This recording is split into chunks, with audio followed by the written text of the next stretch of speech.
I must say, it's kind of Don to call me Dr. Roush. I have to tell you, my PhD is in English. In fact, my first professional work was teaching medieval literature at Reed College. And so everything I've learned, since I'm neither a scientist nor a lawyer, everything I'm going to tell you is what I've learned on the job.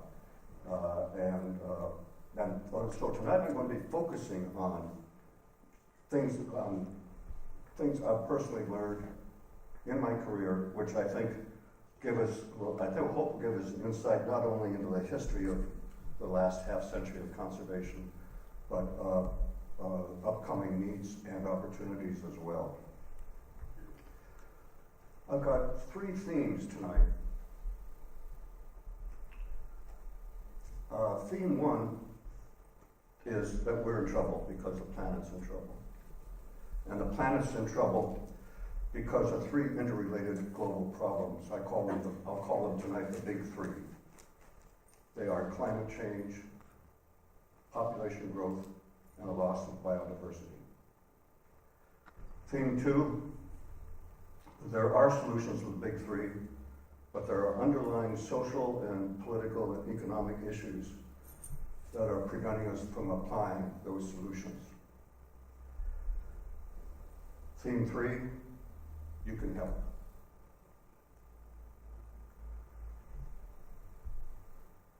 Time is not on our side. The longer we wait, the harder it will be to act. And the longer we wait, the more things will get worse. The clock is ticking. We still have options. The problem is that they require rethinking values, policies, and behavior. And as you know, that doesn't come fast. It seems simpler 40 years ago, 40 plus years ago when I started. But even then, things were changing. When I started, this is back in 1970, and actually I had started the ranch before all this happened, and I was running a small ranch in western Montana, right there at the foot of the Pitler Mountains in western Montana. And my ranch is very small, but it was surrounded by a 155,000 acre ranch. And the owners of that ranch, which included 19 miles of Continental Divide and hundreds of miles of trout streams, decided they could make more money by subdividing it for vacation homes, second homes. I thought that would be an ecological calamity. I looked around for help, and I heard about an organization called the Nature Conservancy. I went to San Francisco to talk to their regional office. They decided to take a look at this job. Meantime, I got very interested in what they were doing. And before long, I was a volunteer, and in a few months I was on staff. And that's how I got involved in this work.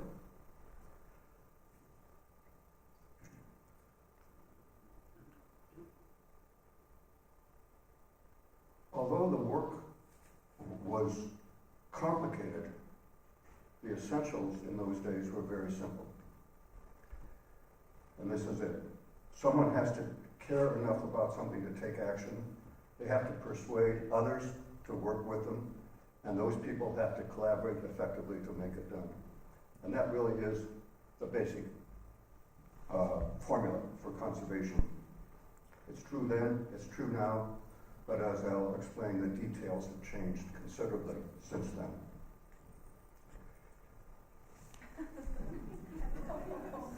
The man's name was Joe Rich. Joe owned a small ranch near Elko, Nevada. The bar was the bar in Elko's venerable Stockman's Hotel. Joe liked that bar. He liked his donkey. That's why he stuck his donkey into the bar. The donkey was well known to the Stockman's bartender and a very well-trained donkey. Yes, you can house-train a donkey. And Joe would take the donkey into the bar, and the donkey would stand there patiently while Joe socialized with his friends and with Jack Daniels, and everything went very well. But one night, by the way, Joe actually told me this story. I knew him in the 1960s, and he told me this story. One night, Joe was standing at the bar at the Stockman's, and a stranger walked up in conversation with something like this. Stranger says, "That's a nice donkey you got there." And Joe said, "Yeah, yes." Stranger said, "I might be interested in buying that donkey." "Joe, the donkey's not for sale." So the stranger persisted. He said, "I might go as high as $200. Joe said, and in those days, a good donkey might fetch $50. Joe said, "The donkey's not for sale." So the stranger finally left, and the bartender came up to Joe and said, "Do you know who that was?" Joe said, "No, who was it?" Bartender said, "Bing Crosby." Bing Crosby had a ranch also near Elko, and whenever he came to town, he would stay at the Stockman's Hotel. In fact, he was staying there that night, the bartender said. So Joe mulled that over for a while, and he called the bartender back and said, "Do you know his room number? I might want to talk to him after all." The bartender gave, Elko was a very friendly town. The bartender gave Joe the number to Bing Crosby's room. Joe and the donkey walked up the stairs to the second floor. Joe found the room, knocked on the door. Bing Crosby opened it, and Joe said, "I don't care who you are, the donkey's not for sale."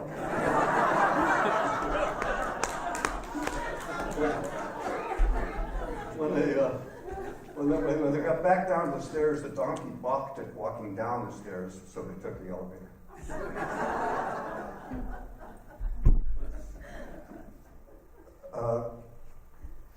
Joe never told me his motivation for that, but I call it love. Sometimes some things are just too precious to be on the market at any price, and you want to hold on to them. But just holding on to what you love is not enough to conserve it.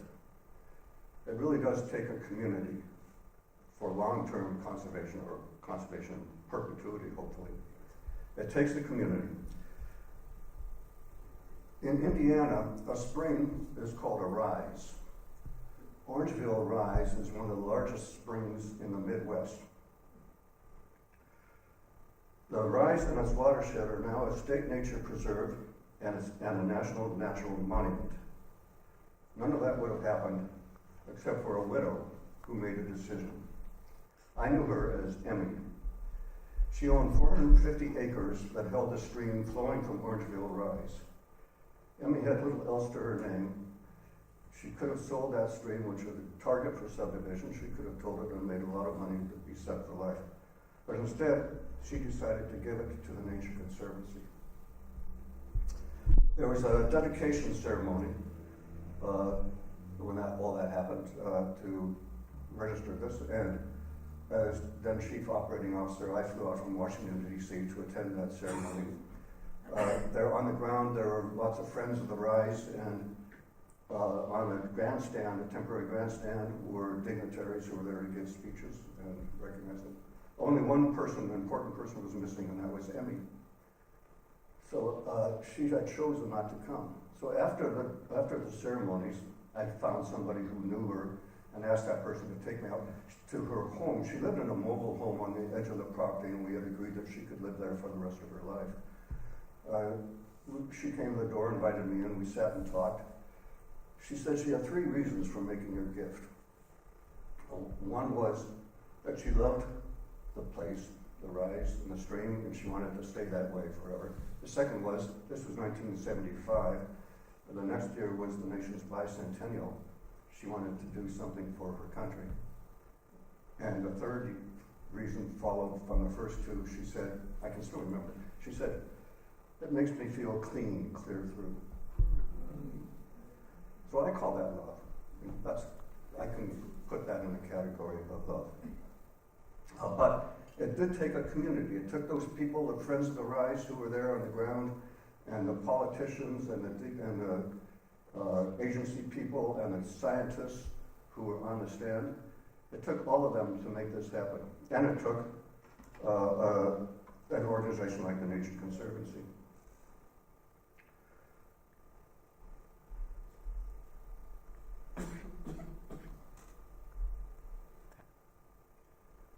It only worked because all of those people collaborated together effectively. And this is often the hardest part. You get a group of people together, but then what do you do? And how do you make this work? Often it's just they don't have the resources, the skills, the know-how, the money, and often there aren't collaborators. But without that factor of collaboration, it's not going to work.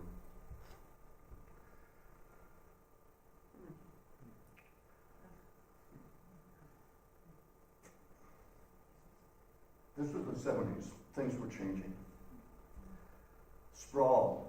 People were fleeing the cities, moving into suburbs, consuming land, forest, habitat. In 1969, the Cuyahoga River caught on fire, burned for a total of 19 separate times. Acid rain was peeling paint off buildings. Love Canal, you may remember Love Canal, Hooker Chemical dumped 220,000 tons of toxic chemicals into Love Canal, and there were no laws, effective laws to prevent that, causing miscarriages and other things, killing people and events. More people were getting concerned and beginning to take action because of all these, but also there was more resistance to that kind of action because people had money at stake in what was going on. The Delmarva Peninsula is a magnificent peninsula that separates on the west is Chesapeake Bay, Delaware Bay, and on the east is the Atlantic Ocean. It's a low, flat, sandy peninsula, very, very fragile, very important ecologically.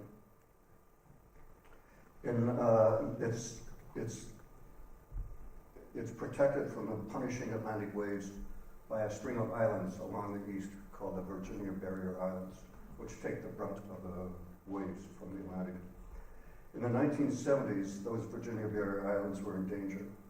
Again, targeted for vacation homes.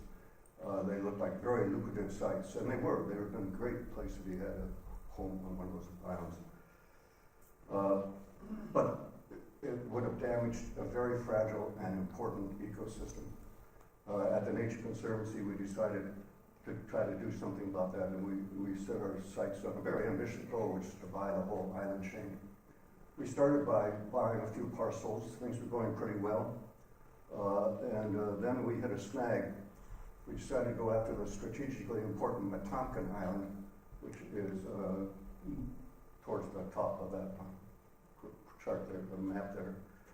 And then we learned that the owner of the island would sell to developers but refuse to talk to conservationists because he didn't want to lock up the land for conservation. So since he would only talk to developers, we became developers. We formed a company called Offshore Islands, Inc., which was wholly controlled by the Nature Conservancy. I was the vice president of the company.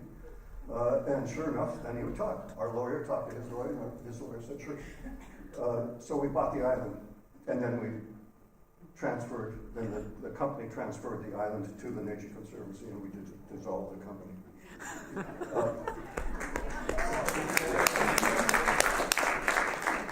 It worked. But it's a sign of troubles to come. I ran into more and more resistance and backlash over time, and as you all know, we're still familiar with that phenomenon.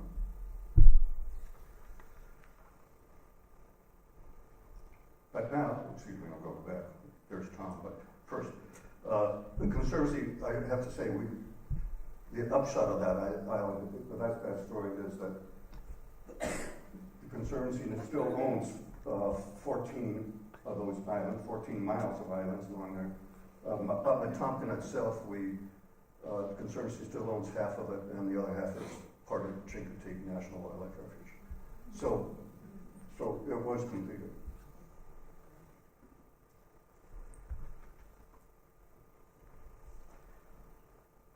For several years during the 70s, I worked with Oregon Governor Tom McCall while he was governor, and then later when he was on the board of the Nature Conservancy, worked very closely with him. And I was once in a room with Tom and Cecil Andrews, a small meeting. Cecil was then governor of Idaho and later Secretary of the Interior. And Tom told a story about he and Cecil had crossed their shared border. Each of them had crossed the shared border to campaign for the other's election. And what's remarkable about that story is that Tom was a Republican and Cecil was a Democrat. And their shared passion for conservation is what made them allies.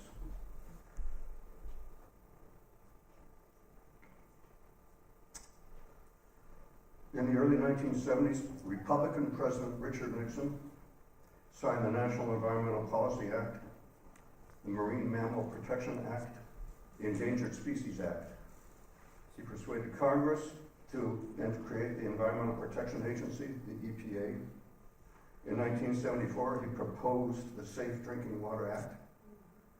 Then an impeachment got in his way, but that law was eventually signed by President Ford. But politics were changing. A few years later, Ronald Reagan became president, and he was saying things like, environmental extremists wouldn't let you build a house unless it looked like a bird's nest. Since Republican Teddy Roosevelt, conservation has been broadly accepted as a bipartisan responsibility. But regulations of the 70s and later raised the financial stakes, especially for extractive industries like oil, coal, and logging. Political fences went up between the two parties and the cultures that supported them, and most of those fences still stand. But as they say, nature always bats last, and lately nature has been swinging pretty hard. Think about population. By 2050, Earth will house about 2 billion more people, an increase of almost 30%. We're already paying a price for that as we demand more water and other resources. Within a decade, the Middle East, most of Africa, and parts of China and India will be importing more food than they can produce. That's mostly because scarce water won't suffice. But better fertilizer might help, but that's a non-renewable resource and it's getting more expensive. Around the world since 1960, the amount of cropland available per person has been cut about in half.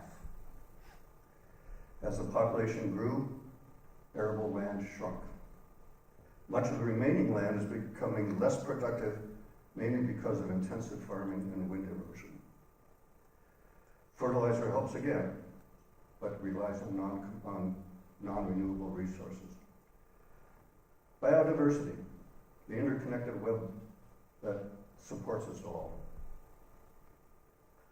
The 20th century witnessed about 500 extinctions that we know about. That's about 10 times the average rate over the last several millennia as far as we know about. We are now witnessing extinctions at about the same rate as there were 65 million years ago when the dinosaurs were wiped out. It's estimated that by the end of this century, we could have lost 50% of the species now on Earth.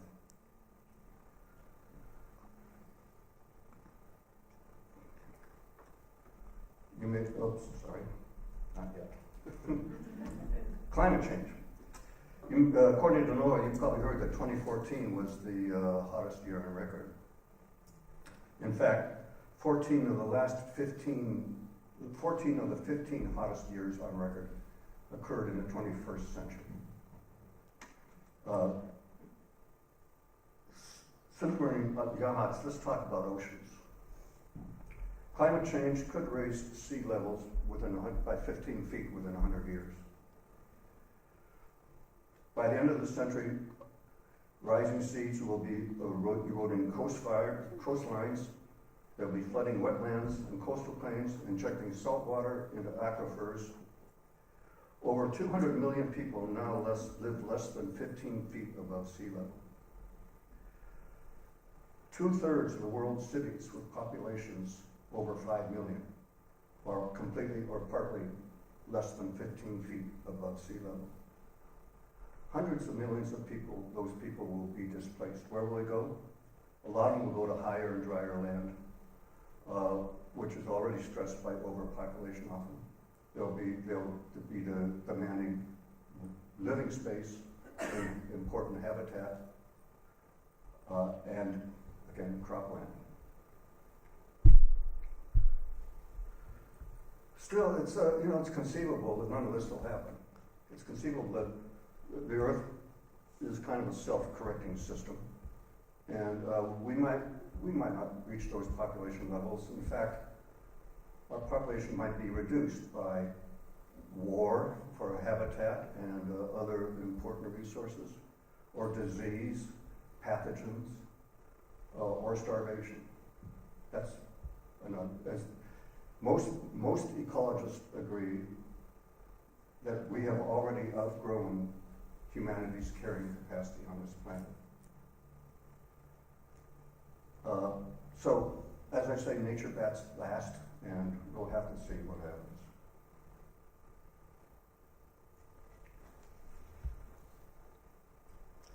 Polls show that most Americans now accept climate change as a reality, but a large minority still deny or resist the idea. These days, not many politicians are outright deniers.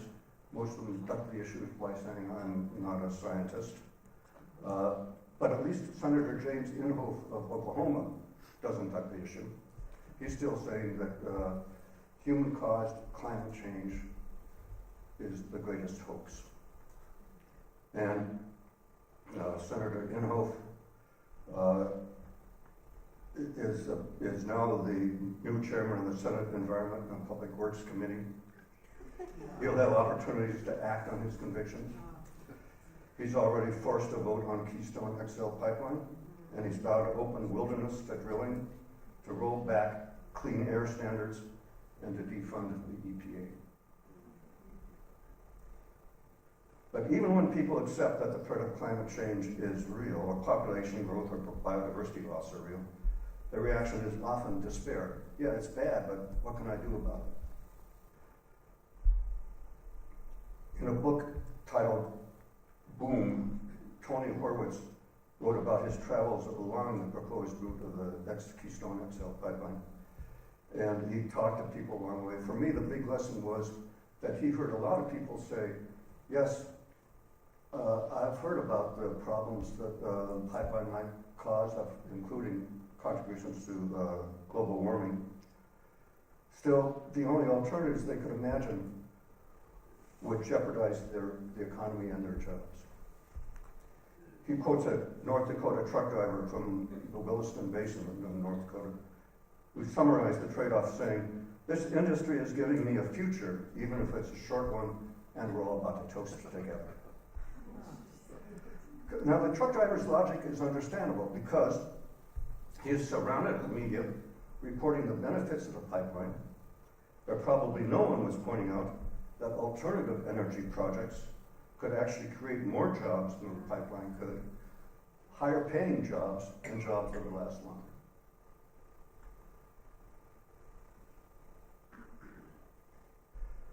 The cost of denial, resistance, or despair is action delayed, and with each year of inaction, again, the problems grow bigger, solutions grow more difficult. Each of the big three is cumulative, self-reinforcing. The higher they go, the more momentum they have to go higher, and the more difficult they are to reverse. In response to these changes, the business of conservation is changing in the US and around the world. When I started my career, our main tools were the 3 L's: land acquisition, litigation, and legislation. They're still all essential tools of conservation, all 3 of them. But the world's a lot more complicated now, and conservation often requires new goals and complicated strategies.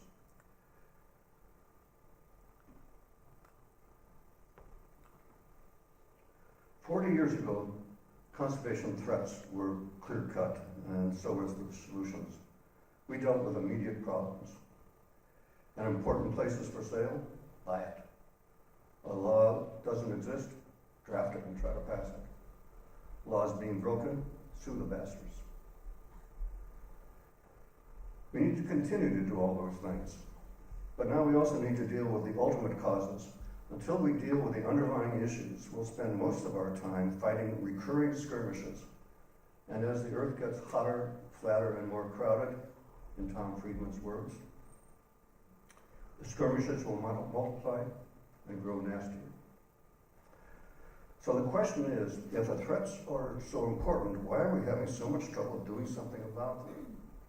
The answer is that several underlying issues are obstructing productive action. I'm going to touch briefly on three of them, the top three here: education, inequality, and political dysfunction. There are many more to talk about. With limited time, I'm going to focus on these three. Oregon, by the way, for education, I'm thinking both about education in general and environmental education, environmental literacy. Oregon has an unusually large number of initiatives for environmental education, but a lot of Oregon schools don't take advantage of them. Environmental education is not one of the, in the Common Core. Common Core doesn't include standards for environmental education. There are some creative teachers who are using standards for reading and writing and science as a door to study environmental issues and to discuss environmental issues. And there are groups like Project Learning Tree up here that have created teaching materials to do just that, to merge environmental education into the Common Core. But we still have a long way to go. Education is important for other reasons too. Most population experts agree that education is a key to slowing, maybe the most important key to slowing population growth. That's most obvious in parts of the world with the highest rates of illiteracy. In Mali, for example, women who have a high school education or better have an average of 3 children. Women who have little or no education have an average of 7 children. Those women tend not to be aware of their reproductive choices. They may be under different kinds of pressure. They may have left school to have children. And there are analogous differences all around the world, including the United States.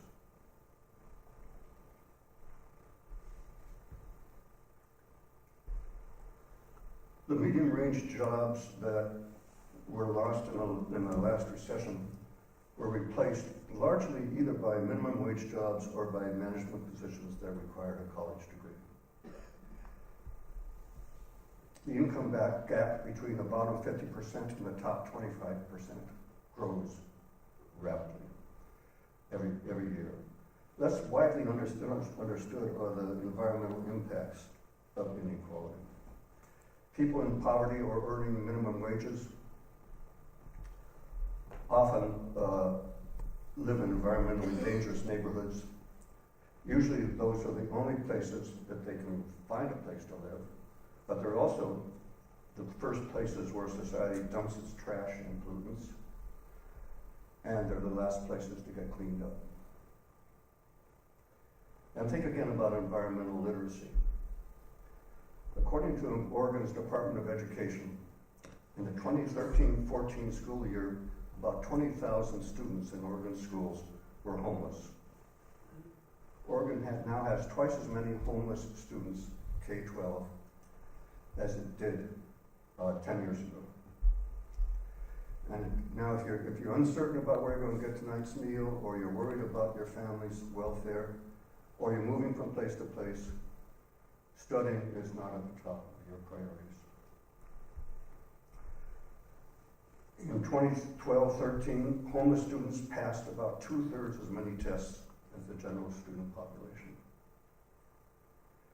They suffer from what Charles Blow calls the intergenerational transfer of hopelessness. Over half the people in the top 20% of income in the United States graduate from college. In the bottom 20%, only 7% get college degrees. That's not good for our country, and it's not good for the environment.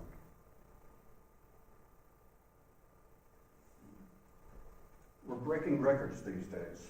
Record number 1.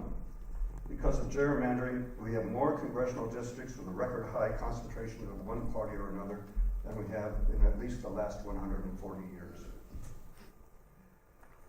That produces polarization. Republicans in red districts are challenged from the right, and so they move farther to the right, and the reverse is true for Democrats in predominantly blue districts. And the result of that is a legislature in which people vote with their party rather than on the merits of an issue, and the result of that is polarization, filibusters, and gridlock.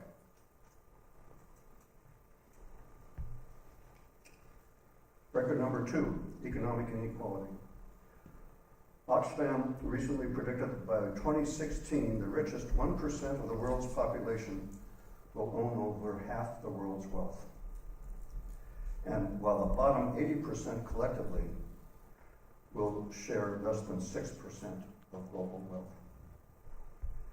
Here in the U.S., as we all know, the gap is widening, and especially since Citizens United, the 1% have got growing disproportionate influence on elections, legislation, and regulations. So, combine polarization, unequal influence, and then you get to the final record, which is apathy. Voter turnout for the last year's midterm elections was the lowest since World War II. About 2/3 of eligible U.S. voters did not bother to cast a ballot. So then combine polarization, unequal influence, and apathy, and you can see how it can be difficult to get appropriate legislation and policies in place to deal with environmental issues.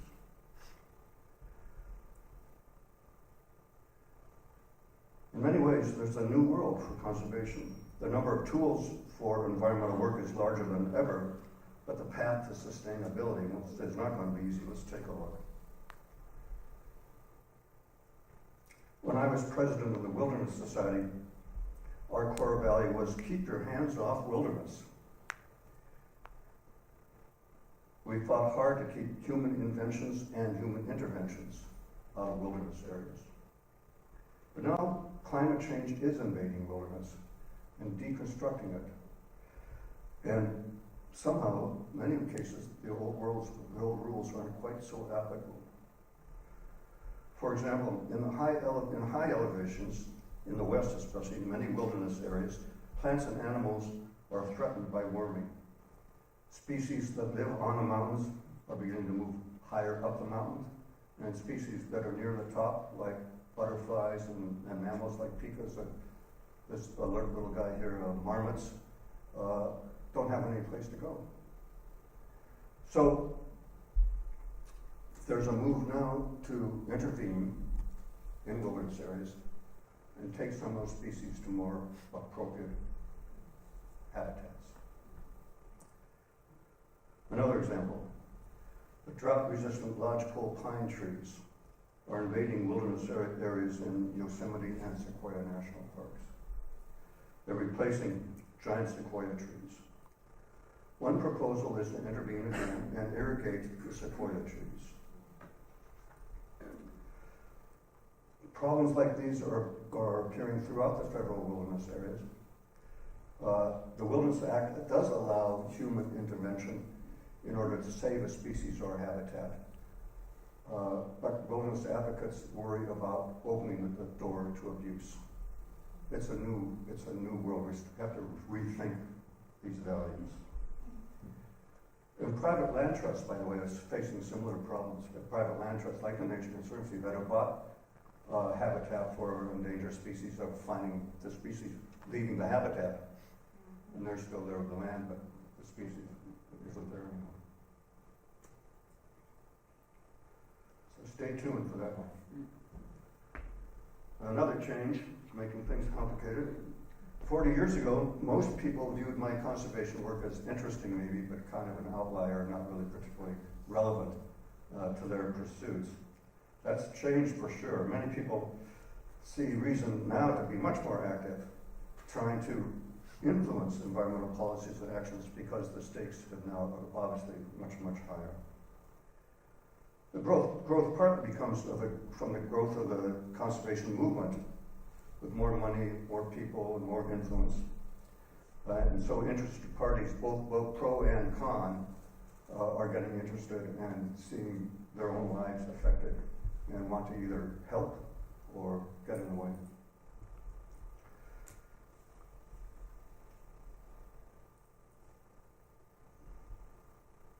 This is a picture of a very small part of a migrating herd of caribou in Alaska's Arctic National Wildlife Refuge, ANWR. This herd is called the porcupine herd. It comes up from Canada, from the Northwest Territories in Canada, all the way to the northern plains of Alaska, on the Arctic, at the brim of the Arctic Ocean. It's the longest migration of any land animal on the Earth, about 1,500 miles, and it's huge. Each spring, about 170,000 plus or minus caribou make this trek, swimming swollen rivers, going over mountain passes on their way to the Arctic. When they're there, when they reach there, they meet the other great herd, the Arctic, Alaska's Western Arctic herd that come from the western part of Alaska. And they mingle, browse, and breed for several weeks, and then they go back to their respective homes. In June 1994, with a colleague from the Wilderness Society, I camped for a week on ANWR's tundra in the middle of this migration, the porcupine herd's migration. And for a week, we went there to work on strategies to protect ANWR against proposed oil drilling. We met with natives who had a stake in this, and we met with scientists. But mostly we were in and around these. We were never out of sight of caribou for the whole week. As we lay in our tents under the midnight sun, we could hear them a few feet away walking and snuffling by. I can still remember their smell, and it comforts me.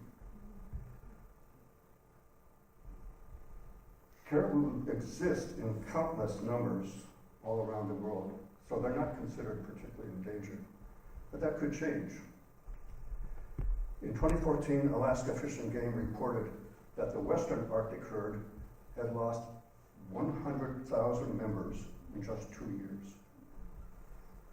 Its population was less than half of what it was in 2003. Scientists from Fish and Game and from the Wilderness Society are now studying the causes of the decline, which is unprecedented. Whatever the cause, this looks to be an example of how quickly natural systems can change and will change when the Earth is already stressed. One of the theories is that roads from oil drilling are interrupting migrations. Another theory is overhunting is happening, but nobody's sure what's going on.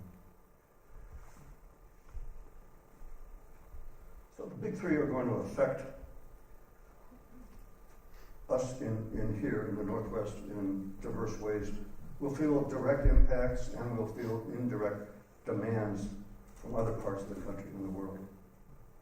We can respond constructively, especially by focusing on local and regional communities. I'm going to give you a couple examples of that.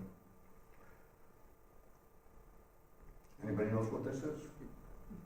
Cape Perpetua, piece of Cape Perpetua. And it's a good example of how complicated this can be, because Cape Perpetua is going to have its own challenges. which are distinct from many others. And it's emblematic of why all conservation, like all politics, is ultimately local. As the century goes on, climate change, population growth, biodiversity loss will play out in different ways in our regions. Cape Perpetua is going to be affected by sea level rise, among other things. Different problems will affect Bend and Burns in Seattle and Spokane. But the big picture will be clear for the region as a whole. Besides rising temperatures, the limiting factor for agriculture will be the availability, quality, and cost of water. We can also expect warmer winters that accommodate invasive insects and that allow native insects, indigenous insects, to grow in greater numbers because of warmer winters. You can see the results of that, by the way, along the Rogue River, where you'll see large patches of beetle kill on Ponderosa and Dodgepole Pine along the river, and other places in the region. And that's because the winters are getting warmer. Another good example is our wine industry, especially our premier wine, Pinot Noir. The Pinot grape thrives in a very narrow range of temperatures. That's one of the reasons that it started moving up from California 50 plus years ago, as Napa Valley started to warm. So far, climate change has been pretty good for Oregon wines. Vineyards that were once just adequate are now producing first-grade grapes. But wait, as the climate continues to warm, there'll come a time probably when British Columbia, the Pinot's favorite place to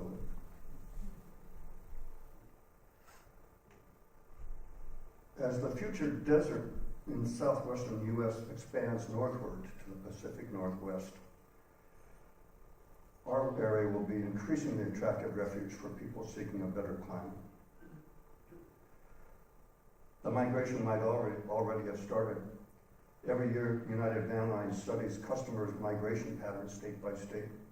In 2014, for the third year in a row, Oregon had the highest percentage of people moving in versus people moving out.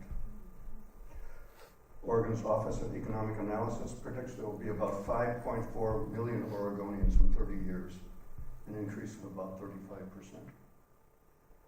Those people could be moving to a state with decreasing cropland, decreasing water, stressed forests and rivers, and possibly invasive pathogens. Y'all come. Stay tuned. This is a field of meadow foam in the Willamette Valley. It produces distinctive and delicious honey, and also its oils from its seeds are used in ointments and facial creams.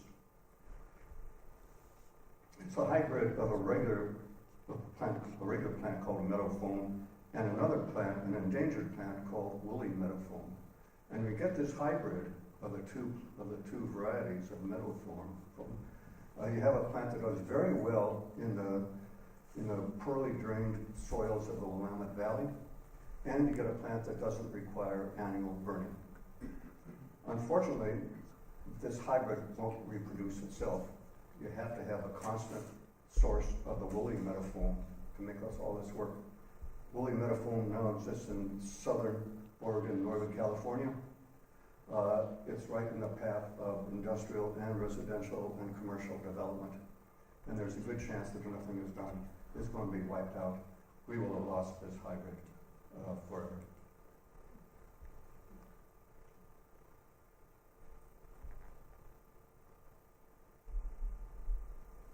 But it's not all about honey and lip balm. We also rely on biological diversity for about 50% of our pharmaceuticals. Most of them can't be replicated in a lab. and most of them have not been studied, and most of the existing plants have not been studied for their medicinal purposes. Many, many, many of them are in danger, so we're going to lose them without knowing what it is that we have lost. Okay, what can we do? Well, I'm assuming that nobody in this room acting by him or herself can make a dent in the big three. We need to work together on this if we're going to make it happen. First of all, first thing we can do is pretty simple, you know. We need to deal with a phenomenon of behavioral scientists called the say-do gap. That's where there's a gap between what you say you believe and what you do about that. 88% of Americans say that recycling at home is important, whereas 51% actually do it. 81% say that reusing reusable shopping bags is important, whereas 33% actually do it. 76% say that walking or biking instead of driving is important, whereas 13% actually do it. So reduce, reuse, recycle. As Richard Ford says in his book, Let Me Be Frank with You, quote, love isn't a thing after all, but an endless series of little acts. You might also say that neglecting to love is also an endless series of little acts. About 50 million times a day, every day, day after day, Americans say to themselves, it won't hurt if I throw away this plastic bottle. Just a little act. This is a picture of Blue Mountains in Malheur National Forest in eastern Oregon. For decades, conservationists and loggers here were at each other's throats. I myself helped launch a couple of lawsuits to protect spotted owl habitat there. And as a result, those lawsuits shut down logging project after logging project, and sure enough, the logging stopped. The forest grew and grew and grew. Fires became more common. Fires started destroying much more of the forest than the logging had, and much more quickly. There was smoke in John Day from these fires. But more importantly, in 2012, Malheur Lumber announced that it would close its mill in John Day. That was bad news for the local economy. But then a group called the Blue Mountain Partnership, which was a group of environmentalists and loggers that agreed to sit down, to get to know each other, and to try to work on finding a way out of it. When they heard about the mill decision, they quickly designed projects that were both conservationally sane and would send logs to the mill to keep it open. They were focusing on sustainable thinning of the forest and forest restoration. Last year, the mill, now open, still open, hired 30 more workers. The Forest Service hired 40 more to work on restoration projects. There were more trees to capture carbon dioxide, fewer fires, ecosystems were more intact, fewer fires polluted the air, and the spotted owls were doing very well. Around the country, there are many examples like this. Because the community collaborated, positive results happened. You might recognize this as the Alsea River near Walcourt and its tributary Drift Creek. Drift Creek was once the most productive coho salmon stream in Oregon until logging and other hard use reduced its productivity. Several years ago, a diverse group of stakeholders, really diverse group of stakeholders, decided to do something about that. Collaborators included the U.S. Forest Service, the Mid-Coast Watersheds Council, the National Marine Fisheries Service, Alsea Watershed Council, Lincoln Soil and Water Conservation District, Port of Alsea, the City of Walport, and the Cascade Pacific Resource Conservation and Development Council. They came up with a plan called the Lower Drift Creek Management Plan to restore salmon and biodiversity and to restore parts of Siuslaw National Forest and to restore connections between the estuary, the river, and the forest, and to enhance recreational opportunities. The plan encouraged stakeholder participation, had a very open planning process, and it's worked. Critical to the plan was an acquisition of 1,700 acres by Western Rivers Conservancy. Disclosure, I served on the Western Rivers Board for 9 years and was helping this happen. The land protects the lower Drift Creek and part of the Alsea estuary. It protects some of the best remaining habitat in Oregon for coastal coho salmon. It restores connections between the estuary, river, and upland habitats, which is good news for salmon, crabs, river otter, harbor seals, pelicans, and cutthroat trout, as well as for tens of thousands of people who enjoy hiking and fishing and crabbing and boating around the bay every year.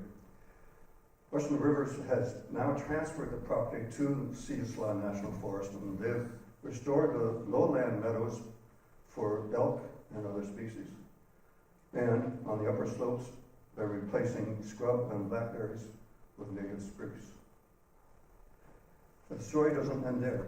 After the restoration, Walport High School decided to operate student-led kayak tours of the restored areas and around Alsea and Drift Creek. So they opened the Kayak Shack in Walport, which they now operated for several years. They rent kayaks and help you plan your trip. They also offer guided tours of Alsea and Drift Creek via kayak. That's an opportunity for environmental education, and it's also a source of income for the high school. None of this would happen without the visionary community of collaborators in and around Walport. The Northwest is filled with ecological treasures like this. And as the rest of the country gets hotter and drier, these places will be even more important. How our communities respond will make a difference.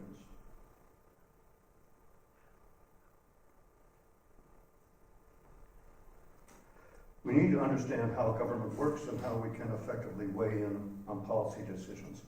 We need to find issues we care about and learn enough about them, and then we need to act.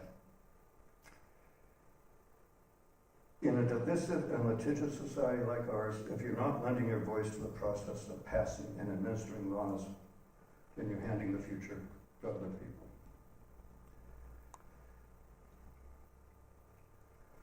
The Klamath River, this is the Klamath River watershed you're looking at. The Klamath River once had the second most productive runs of steelhead and chinook and coho salmon on the west coast. Those runs have been reduced dramatically by hydropower dams, irrigation, and overfishing. But the coup de grace is the Klamath's getting warmer, both because of the dams and because of climate change. The rivers are getting shallower, water's getting shallower, water's getting warmer. Klamath salmon cannot live to spawn if the water temperature is above 40 degrees.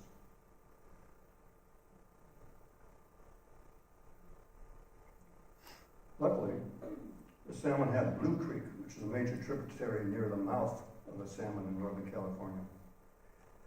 So salmon swim into the ocean, from the ocean into Blue Creek, and they wait there for their body temperature to cool by sometimes as much as 8 degrees to get ready for the rest of their journey upstream. This spring, I was talking to a scientist who said he had just been to Blue Creek and seen 10,000 salmon cooling down there. Most of Blue Creek watershed, like other land along the Klamath, was originally ceded to the Yurok Nation, the most populous Indian tribe in California. But over time, most of that land has been taken or sold off from the tribe. Much of that they lost is now prime timberland and owned by Green Diamond Resources, logging company. Used to be Crown Zellerbach. If that land were logged, the impacts on habitat, on water, and water quality and climate would be very bad, and for the Yurok, they'd be disastrous. The Yurok call themselves the people of the salmon. They're very well organized tribe, really high functioning tribe, but they don't have money. They don't have the money to buy the land from Green Diamond to save the salmon and to save themselves. Economic inequality is an environmental issue. In partnership with the Yurok Nation, Western Rivers Conservancy is buying now 47,000 acres from Green Diamond. So far, we've acquired more than half of it, and the prospects for the rest look good. This collaboration is making this work.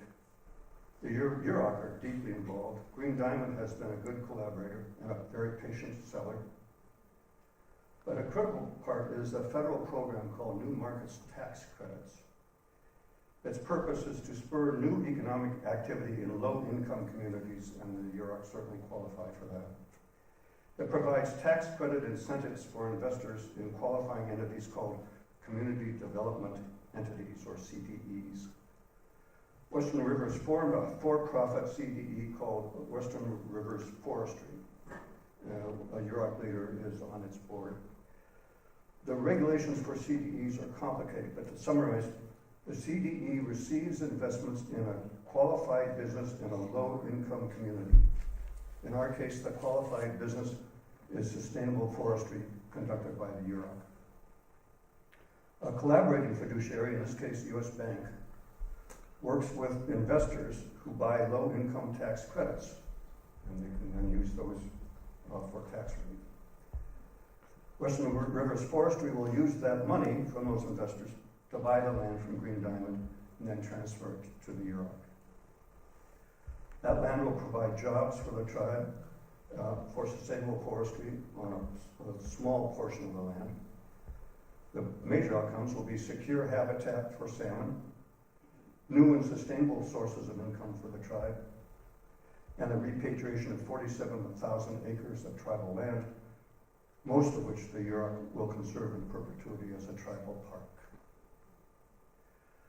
This is unusually sophisticated project, but it's not unique. The approach of serving both environmental and social needs is becoming a critical tool for conservation. National groups like the Conservation Fund, regional groups like Sustainable Northwest and Eco Trust, and some local land trusts, like the Columbia Land Trust, are finding creative ways to do that. So experts have ideas about how to deal with the big three.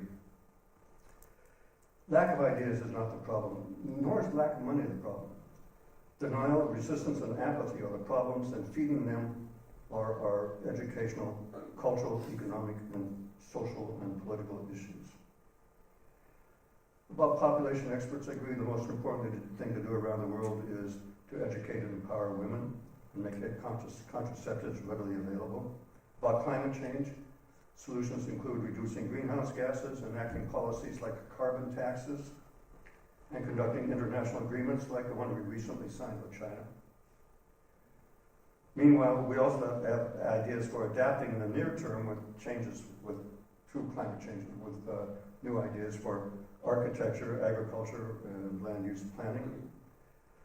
We can also adapt with technological innovations like the biomethane project in Junction City. It transforms food waste into renewable energy and organic fertilizer. Obstacles to addressing climate change are economic, political, and educational. Keep your eyes on events leading up to the United Nations Climate Change Conference next December in Paris. It's going to be very important. Economic stakes are going to be very high. Politics are going to be very convoluted. There are already a lot of lobbyists that work on this. The third of the big three, biodiversity loss, might be the most difficult to cope with. We could say some so-called charismatic megafauna, like polar bears, at least in zoos. But thousands of endangered species are neither endearing nor large enough to be noticed. Hardworking fungi, insects, and obscure plants provide countless services vital to us, and many of them are in trouble. The most important solution is to protect their habitat, and that requires supporting the research to understand their habitat needs, and then supporting the necessary land management or land acquisition. The obstacles are educational, economic, and political. So in the final analysis, it's up to us. I think we can do this. We've done it in the past. Although now the challenges are greater than ever, we still have the formula. It begins with commitment, love that's shared by a community, large or small, and put together for the benefit of common good. I want to close with a quote from my late friend Tom Watkins, the historian of both the Great Depression and conservation. Tom said this about love.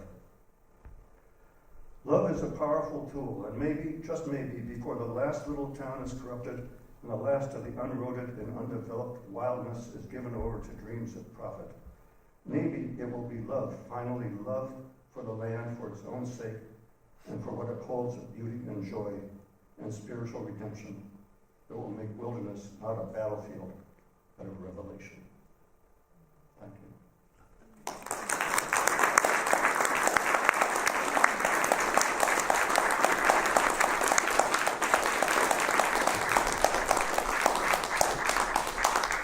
I'd love to hear questions or ideas.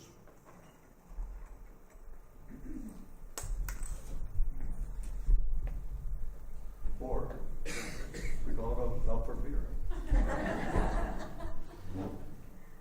Yes. Question about diversity loss, which is a disaster.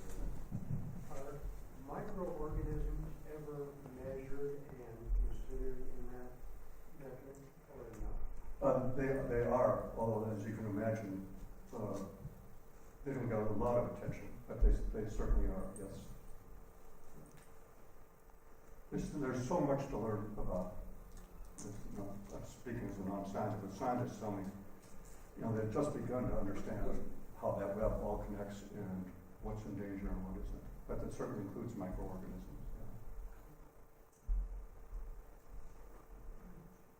Yeah. Yes. Well, I kind of believe that if they fast-track the Trans-Pacific Trade Pact, it will really affect the remedies that some of us noted tonight, that you've noted tonight. Sorry, you do?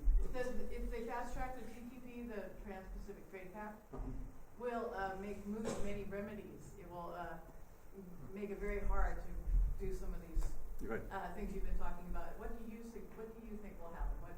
Do you think it'll pass? If passed, and do you think it'll have any chance? I don't know. I really haven't looked at it in that detail. But you're right. It's really crucial, and it affects not only, of course, what happens across the Pacific, but on both sides. Well, it'll make it impossible for anybody to sue the corporation. The Right. profit will be Right. Yeah. liable. Yeah. It's Yeah. a tragedy. I think in this Congress, I'm not going to say anything can't happen. Yeah. People have to really organize, I guess. To get Oh, what's really? wrong right now. Yes. Yes. So close. Yes. Yeah.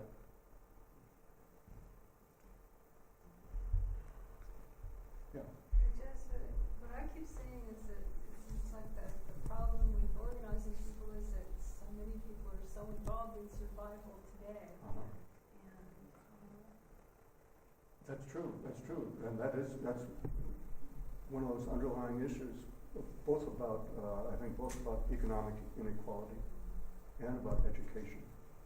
I think that's right, and like those extreme example, but is those homeless children we were talking about. It's certainly true when the most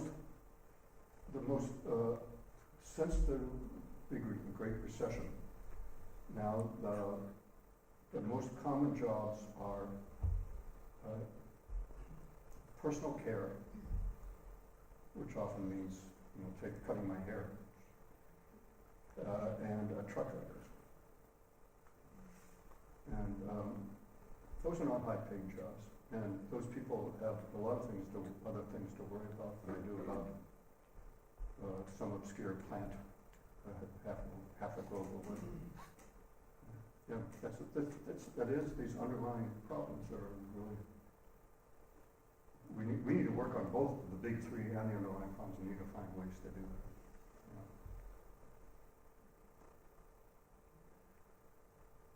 Yeah. Yes. I'd like to ask you a personal question, which is, what do you do in your life so that you can sustain the energy to keep doing the work that you've been doing for these many years? I make good friends. I have a community, and much of this, that's a great question, really is a great question. And it's like that truck driver in Wilson, who's worried about climate change but sees nothing. And he's and people like him who can't find ways to connect. They don't have the kind of connections. I know environmentalists all around, and I'm on boards, and I come and do things like this. So it's pretty easy for me to stay excited about it. But it's very hard for people like the people you're talking about to have other things to worry about, and don't get the social support that they need. We're such a, it's weird that we call these things social media. When what they do is help us not talk to anybody except people just like us. So that's a real problem. Yes. Do you have some key projects that you're working on right now? Right now, I'm still working close. Although I just left the board, I termed out. I'm still working with Western Rivers on the Blue Creek project very intensively, and I'm helping raise money.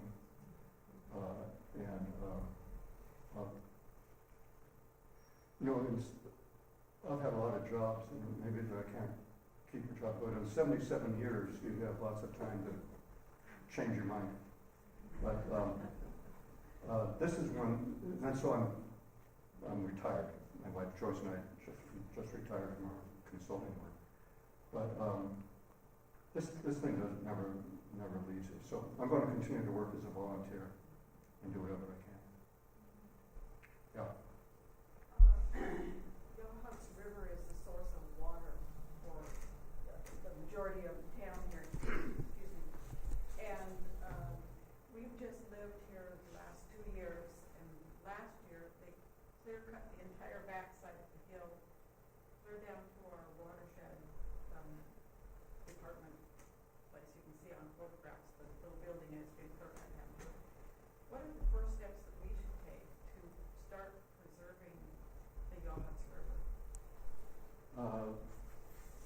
First of all, build a community. There's a community here, I'm sure. But get together and organize, and then get some outside help. Get a plan, and you're going to need outside help. There's probably help in Corvallis. You need scientific help, legal help, and political help. And these people who have connections, or at least are familiar with those. And you're going to need to come up with a plan that says, here are our goals,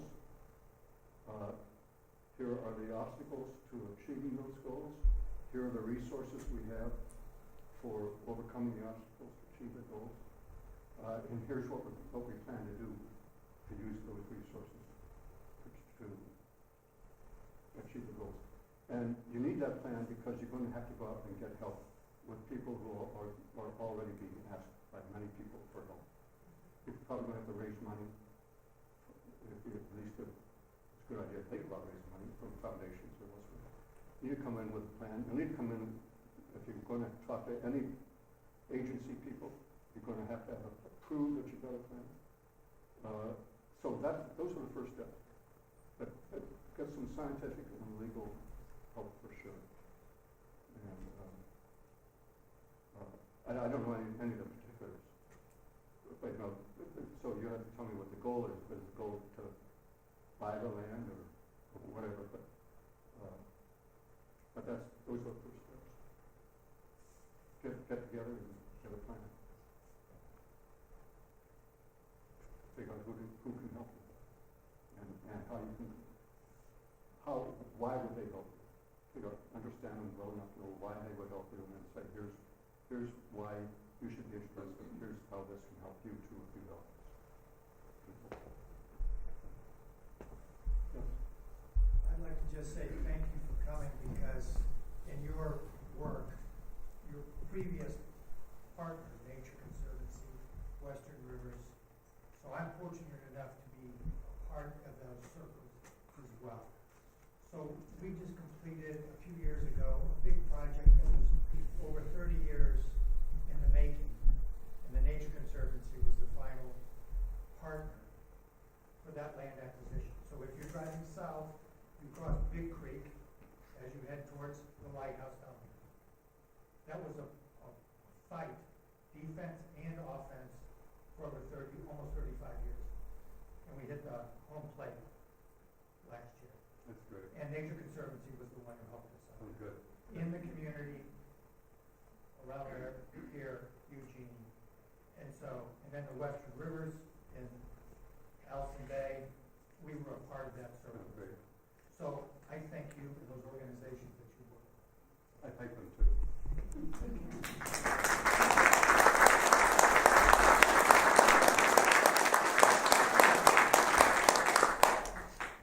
Yes. One of my big concerns, and I've lived a lot of years in Alaska. One of the things, and we started really noticing the climate change in southeast Alaska quite a number of years ago, because we spent a lot of time on the water. One of the things that I see happening right now is, with the climate change and our warming climate, we're seeing more and more methane coming up. We've got all this methane that's frozen in the bottom of the ocean, and it's starting to really percolate up. And it's frightening, and it's going to take a lot of people really slamming on the brakes hard to stop this. And as I understand it, as a greenhouse gas, methane is about 30 times as potent as carbon dioxide. That's exactly right, and it's very, very frightening. I read a digest called Daily Climate, and then the Arctic, there's another one on the Arctic. There are all the cutting edge research there, and it is frightening. And it's going to, everybody, I mean, all the heads throughout the world got to come together soon. That's why this Paris conference in December is so important. Because the United Nations will ask every member nation to make a commitment. And as I say, it's going to be colorful. Yes. It's on a global scale, but I think even locally, people have formed a community and have a separate issue, and they work on that, and they're either successful or not in Paul's way, but they're not willing to work with some other issue that is related, because they are all related, and people need to come together, different groups need to work together to have more impact. Yes. They're just their separate issue. Yeah. Yeah. That's the ideal. It is. Yeah. And we should recognize I think we should recognize by now that this is the time to do that. But maybe we need even more stress.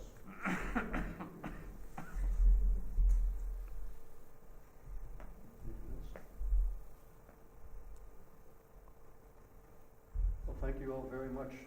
This is great. Also, thank you for bringing me back to your. What? Yes. I think there's a big difference between being stressed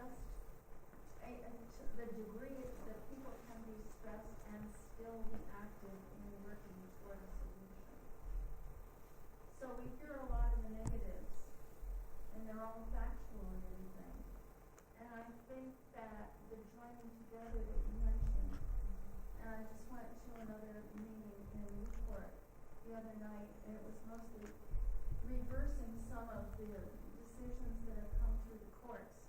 They're making it so difficult for us to keep taking the same hills when they keep changing the rules. Good. So I think it's really important to keep in touch with each other Yes. and do what we can, and thank you, Paul, and everyone you work with. Yeah. In fact, I just learned about the Yellow Trail back here. Yellow Trail, whatever. That's really impressive. That's a great example of the kind of seed from which that kind of community collaboration comes up. Yeah, and we have to find a way around those obstacles. We have to find a way to deal with the obstacles. And to keep at it. And keep at Because it. it's so easy to just say, no. Yes. I don't see a lot of teenagers here. So I know it's a community that doesn't have a lot of teenagers. I don't see any. So my question is, how active are young people, teenagers and young adults in Nature Conservancy, and do you have a problem getting them involved? And what ideas do you have so you can get them involved? Great question, great question.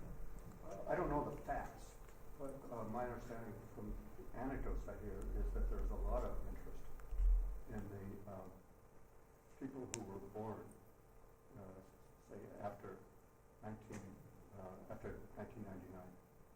A lot of interest in conservation. On environmental Before that, issues. is there a gap? No, actually, I don't know why there aren't teenagers here tonight, but it's been for quite a while that the younger voters are more attuned to the stuff I've been talking about than older voters are. And what we do about it, again, is, one thing we can do about it is education. If you're going to press for anything, lots of good things to press for, but one of the important ones is just have some stuff about the environment in the schools. This is very, very serious. It's even more serious than football. We're taking tests endlessly.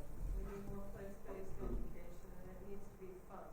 And that's one of the difficult things.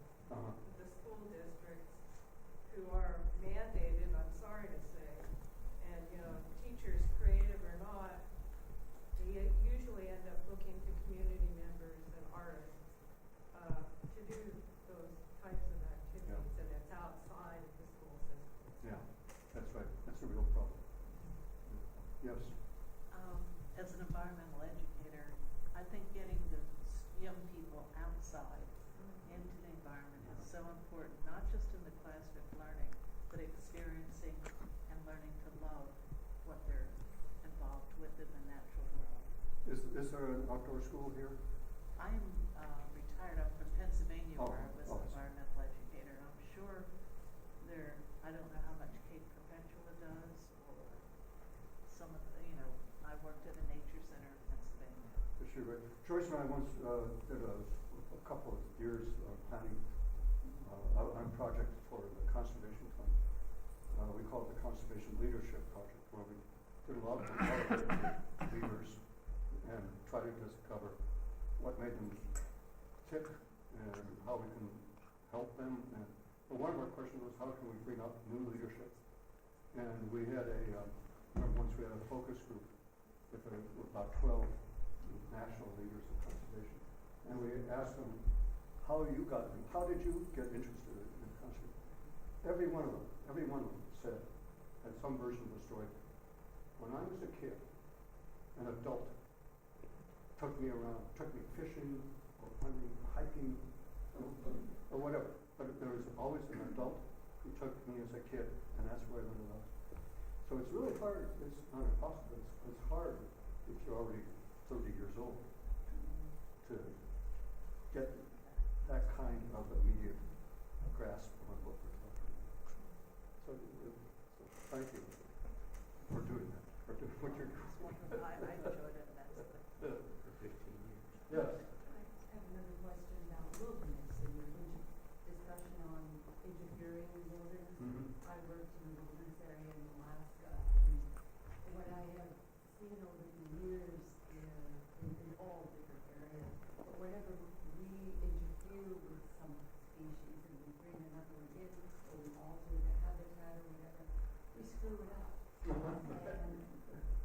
curious as to who the promoters of interfering in some of the wilderness areas are. Are they agency people? Often are agency people, often are scientists who are studying these animals, who see the threats in animals. But yeah, it's tremendous, it's sensitive. So, and that's why people are going so slow on this. Tremendously technical. What Mystic Cures Wilderness. which, Mystic Cures, Oh. 40,000 square. you, It was hard enough working for an agency that didn't respect the integrity of the wilderness. And you end up being a very small voice. I think you're all. thank you. Good question. Terrific presentation. Thank you. Yes. Okay, y'all have a great evening. Thank you again for coming.